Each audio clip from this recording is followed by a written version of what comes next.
Oi, pessoal! A gente está lançando hoje uma série curtinha chamada Vale a Pena Ouvir de Novo. Vão ser 4 episódios semanais, com 4 personagens sobre os quais a gente já tratou aqui em algum momento, em alguma hora do oráculo. E por que a gente fez isso? Por 2 motivos. Primeiro, porque eles reaparecem nesse momento de transição em que estamos encerrando a saga de Troia e começando a Odisseia. Por exemplo, este episódio aqui é sobre a Cassandra, uma hora do oráculo que foi ao ar acho que uns 3 anos, e a gente falou sobre ela brevemente no episódio anterior, sobre Agamenon. Só que ela é uma personagem poderosíssima, e a gente achou que não dava para seguir adiante sem revisitar com mais calma a história, o drama e o destino trágico dela. A gente também transcreveu este episódio e colocou lá na área exclusiva do apoiador, que é uma transcrição simples. Eu revisei, pode ser que tenha escapado alguma coisa, então eu já deixo aqui meu pedido de desculpas, mas ainda assim é um material que eu acho que vale a pena ter guardado. E o segundo motivo pelo qual a gente lança essa série é porque a gente quer agradecer a todo mundo que está nos ajudando, seja com apoio, seja com uma doação nessa travessia que é migrar todo o conteúdo para uma nova plataforma, para um novo site.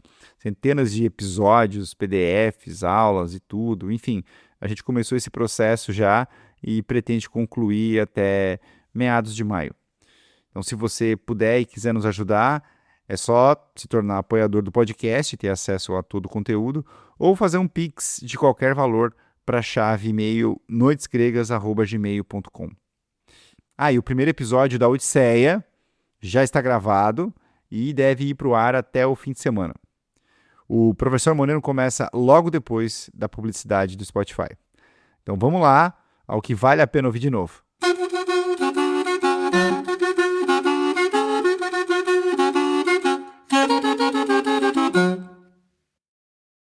A mitologia grega nos legou figuras femininas admiráveis, frágeis, mas corajosas, capazes de enfrentar todos os golpes do destino. Penélope, Jocasta, Andrômaca, Antígona e a famosa e triste Cassandra.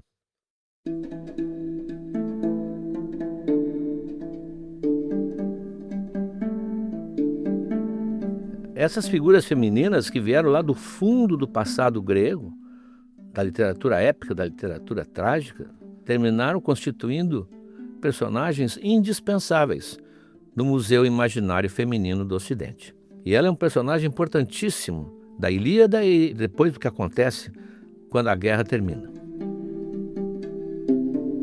Troia teve 2 videntes, 2 adivinhos, ambos filhos do rei Príamo. Cassandra e seu irmão, gêmeo, dizem alguns, o seu irmão Heleno. Há 2 versões que explicam de onde eles receberam esse dom de adivinhação. A primeira, que é mais moderna, não satisfaz todos os requisitos da história que nós vamos contar. Ela diz que numa festa semelhante ao batizado dessas 2 crianças, a família e os amigos foram todos levá-los ao santuário de Apolo, que ficava perto de Troia. E lá nessa festa, evidentemente, houve bebida, dança, comida. Os participantes adormeceram para acordar no dia seguinte, sem se preocupar com os 2 irmãos, que brincavam um com o outro, perto da estátua de Apolo. Quando acordam, principalmente as primeiras mulheres, elas começam aos gritos chamar a atenção, porque havia nesse santuário 2 serpentes sagradas e elas estavam lambendo a boquinha e os ouvidinhos das crianças. Não era nada perigoso, segundo essa versão, foi ali que eles ganharam o dom de profetizar. Cassandra, de ver as coisas que iam acontecer. Heleno, de ouvir a voz dos deuses, como aliás fala disso Homero na Ilíada. A versão mais antiga e mais séria do mito conta uma história bem diferente.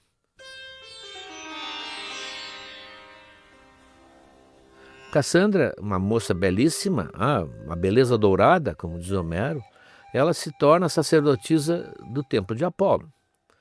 E Apolo, que presidia todos os santuários com seu nome, ele tinha o hábito de assediar as suas sacerdotisas. O Apolo hoje seria politicamente incorretíssimo. Isso já apareceu em outros episódios aqui.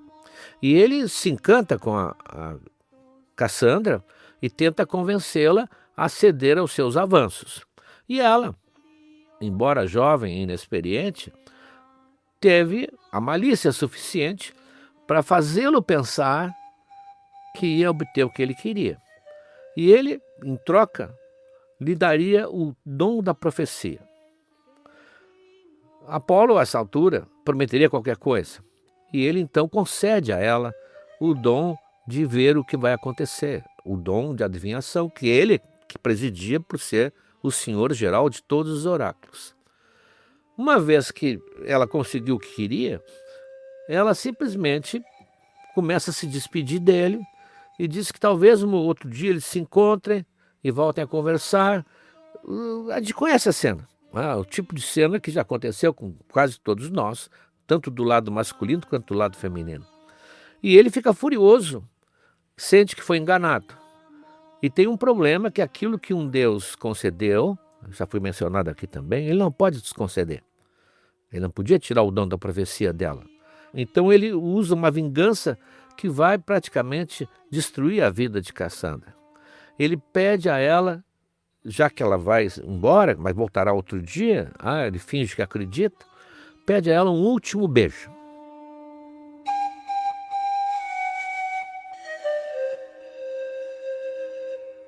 Bom, quando se diz o último beijo, primeiro se percebe que não era o primeiro, que ela teria talvez cedido um pouco aos abraços, aos carinhos dele, mas agora ele quer o último beijo.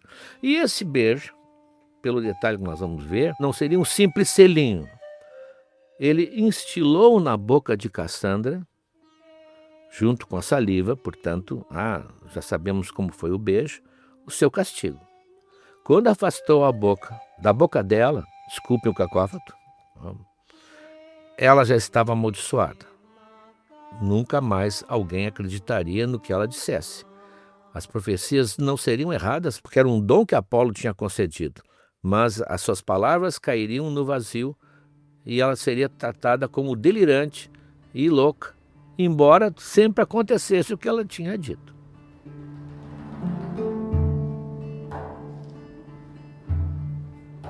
Evidente que esse episódio é narrado por muitos autores. Nós sabemos que a mitologia grega é uma rede de versões. Então muitos dizem que ela não tinha prometido nada para o Apolo. Ela estava apenas fazendo aquele jogo romântico de sugerir, talvez, uma futura relação, e ele então resolveu oferecer alguma coisa que a convencesse.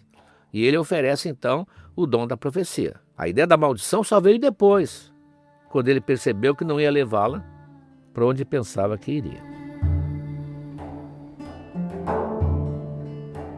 Na peça Agamenon, do Ésquilo, aí aqui um detalhe importante, um parênteses muito importante.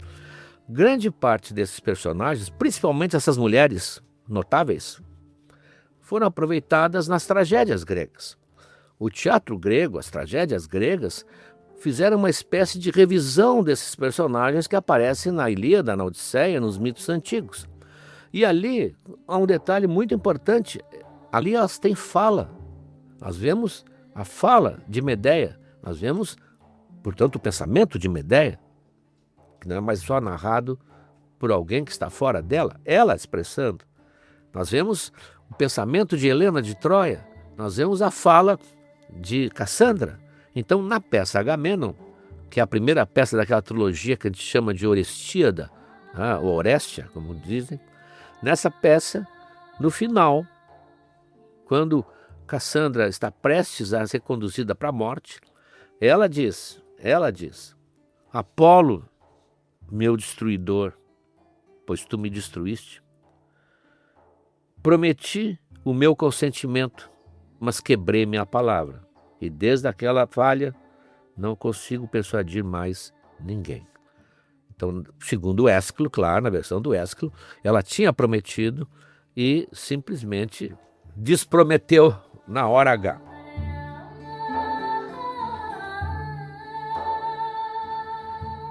Pois bem, esta Cassandra, que portanto sai desse encontro com Apolo, com o dom da profecia, mas com a maldição eterna, ela, como tem esse dom, nesta versão, ela ensina o irmão. Então ela prepara o Heleno, ensina os segredos da adivinhação, da concepção dos gregos, eram ensináveis, e então cria-se um outro adivinho, só que dessa vez com credibilidade, porque o Heleno não está com essa maldição decretada por Apolo. Então tudo que o Heleno diz acontece, tudo que a Cassandra diz acontece, só que no Heleno eles acreditam, na Cassandra não. Mesmo quando depois as coisas ocorreram, segundo a maldição já prevê isso, eles não então se convencem. Puxa, a Cassandra estava dizendo a verdade. A própria Cassandra nem ao menos pode, depois de tudo, dizer eu não falei, o famoso eu não disse, que na verdade é sempre um alívio para a pessoa que não foi ouvida da primeira vez.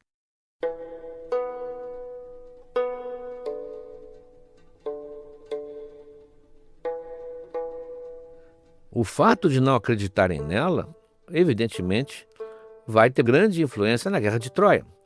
Quando Paris está preparando a sua expedição para ir até Esparta, buscar Helena, que só ele sabe que lhe foi prometida por Afrodite, quando ele vai zarpar, Cassandra diz, não vai, porque isso vai destruir nossa cidade.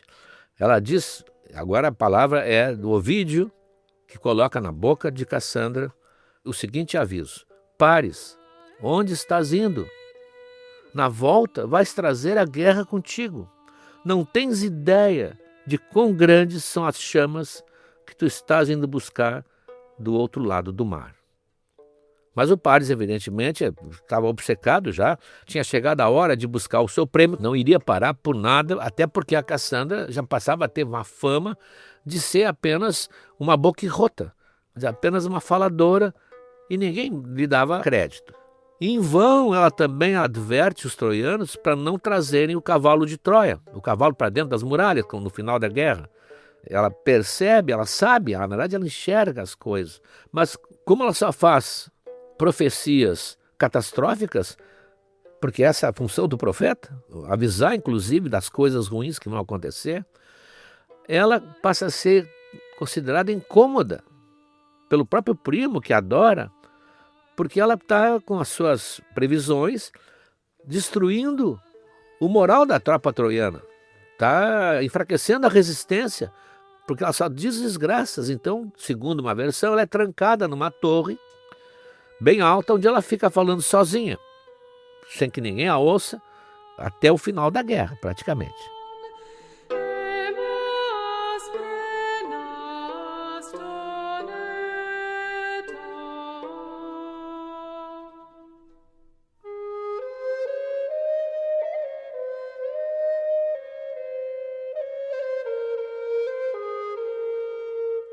Quando Troia finalmente cai na mão dos gregos, que incendeiam tudo e passam pela espada todo o homem que eles encontram, todo adulto, naquele incêndio que torna Troia um verdadeiro inferno, ela, que é uma donzela sem proteção nenhuma, a família dela morre, Príamo é massacrado no altar de Zeus, os irmãos morrem, Heitor morre, quer dizer, seus defensores, ela só usa um recurso, o último recurso que ela tem. Ela corre para o templo de Atena, que tinha um templo evidentemente dedicado a Atena, e lá ela se agarra na estátua de Atena, que era uma estátua de madeira, uma simples estátua de madeira, mas era a representação da deusa. Bom, na Grécia Antiga, o templo era considerado a morada do deus. O que a Cassandra fez entrar no templo é raríssimo. Lá fica apenas a estátua de Deus, e eles acreditavam que Deus também podia estar ali, porque cada um, o Apolo, a Artemis, a Hera, tinha os seus templos, que seriam uma espécie de lugares para ficar. Tipo assim, um lounge do aeroporto. Então, quando eles estavam passando por Troia, Atena ficaria no seu templo. E a sua estátua representava ela. E, portanto, estar abraçada na estátua significava estar sob a tutela da deusa. Era considerado, assim, um sacrilégio impensável alguém ignorar a proteção daquele deus, daquele lugar.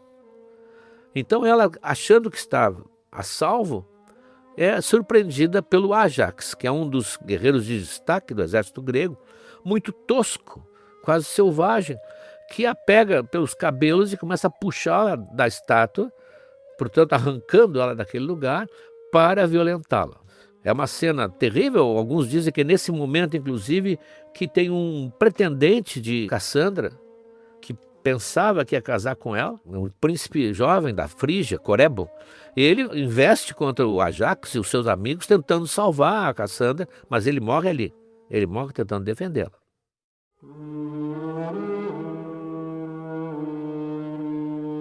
Os deuses ficam indignados. Príamo é assassinado junto ao altar de Zeus, no templo de Zeus. E Cassandra é arrastada pelo chão, portanto, retirada da proteção de Atena, no templo de Atena. Isso é inadmissível.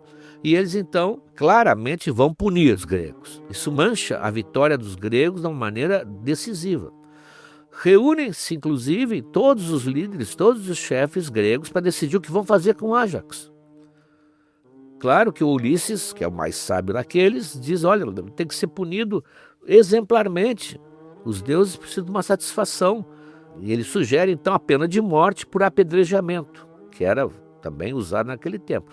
Mas aí funciona aquele espírito corporativo, e eles terminam a reunião sem tomar decisão nenhuma.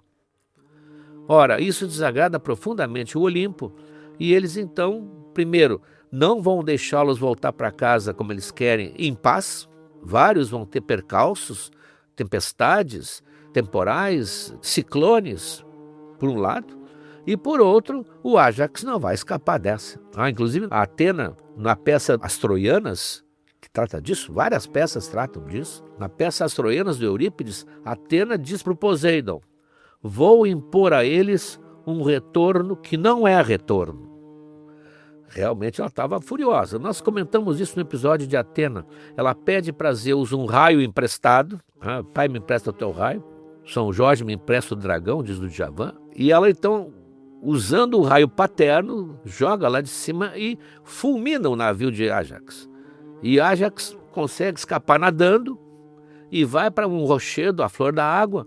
E ali ele levanta o braço para o céu, ele é completamente revoltado e grita impropérios contra os deuses, ainda assim. Ele não baixou a cabeça. Então, como Atena falou com Poseidon colabora e com seu tridente ele dá um golpe naquela pedra e esfacela a pedra em milhares de pedaços e o Ájax morre afogado. No final da saga de Troia, os vencedores ficam com todos os despojos, todas as riquezas, com as mulheres todas que vão ser levadas como escravas, como concubinas, e há uma divisão entre os vários chefes. Nessa divisão, é claro, obedecem às hierarquias, a tudo aquilo que se imaginava numa expedição desse tipo. Vários foram lá, levados pelo interesse das riquezas de Troia, que tinha telhados de ouro, segundo Homero. E nesse momento, Agamenon, que é o chefe geral, ele requisita para si a Cassandra. Ele quer levá-la como concubina, quer levá-la para o seu uso na cama, aquela belíssima jovem troiana. Alguns até falavam, os maledicentes, que o Ájax não tinha violentado Cassandra. Ele tinha tentado violentar Cassandra.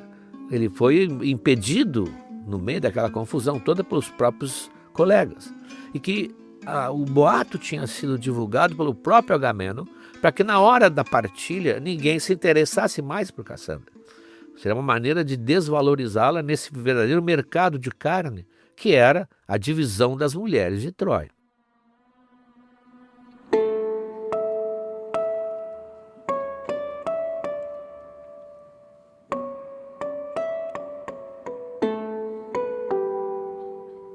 Ela, portanto, não conheceu o amor. Com Apolo, ela mesma se recusou. O seu noivo, Corebo, foi morto tentando defendê-la. E o Agamenon vai possuí-la a bordo quando estão voltando para a casa dele, para Micenas, sem que ela tenha consentido em nada. Ela é realmente uma vítima o tempo todo. E ela vai como escrava, como cativa, que esse era o destino das mulheres sempre, quando havia a derrota de um povo, principalmente as rainhas, as princesas, ela vai então acompanhar o seu dono, que é o caso Agamemnon, até um lugar onde estão esperando com grande ansiedade, a casa dele.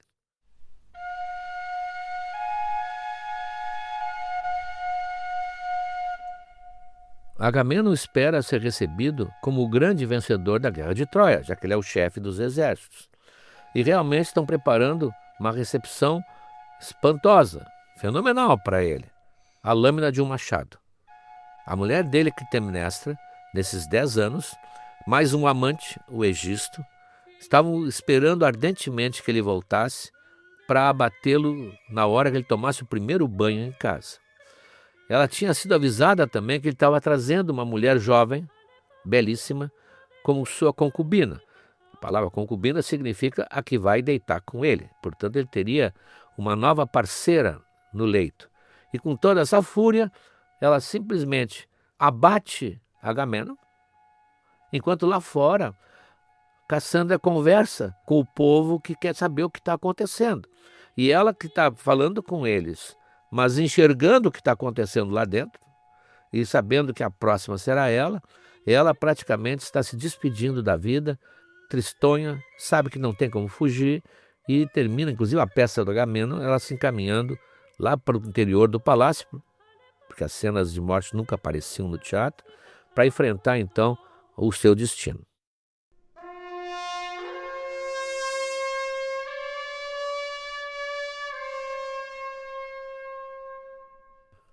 Esse episódio, ele foi narrado ao longo da tradição ocidental, século XV, XVI, XVII, XVIII, XIX, sempre mostrando a Cassandra como uma pessoa fora de si, em transe, porque ela entrava em transe profético.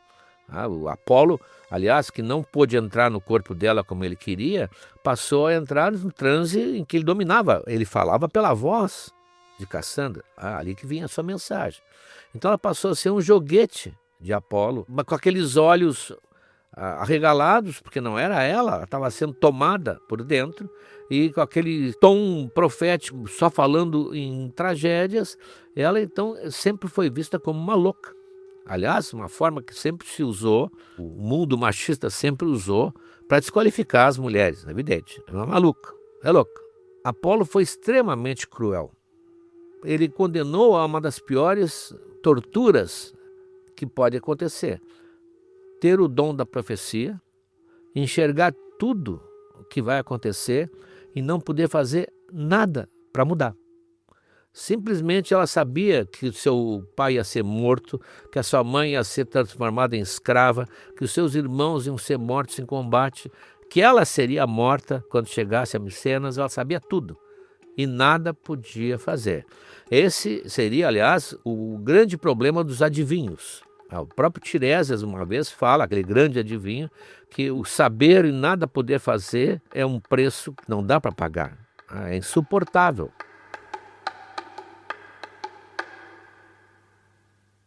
Mas além desse castigo, dessa tortura cruel de Apolo, Apolo não sai desse episódio com elogios, pelo contrário. Só por ser desprezado, ele destruiu a vida de Cassandra, mas além dessa tortura, tem algo mais importante, talvez, para o mundo de hoje, com certeza. Ela é o símbolo perfeito, e na mitologia grega a gente encontra sempre os símbolos perfeitos para as atualidades que nós conhecemos, para a mulher que foi desacreditada. Aquele que a assediou, aquele que a abusou, conseguiu uma maneira de calá-la para sempre. Ele tornou-a muda, na verdade. Se o que ela podia falar ninguém acreditava, ela simplesmente representa todas essas mulheres que tentam falar, que tentam dizer e não são acreditadas. Ela é exatamente aquilo que hoje está sendo contestado. As Cassandras de hoje começam a falar e os Apolos começam a enfrentar as suas responsabilidades. Hoje, lá em Micenas, talvez, na tumba, Cassandra deve estar com um sorriso dizendo: eu falei.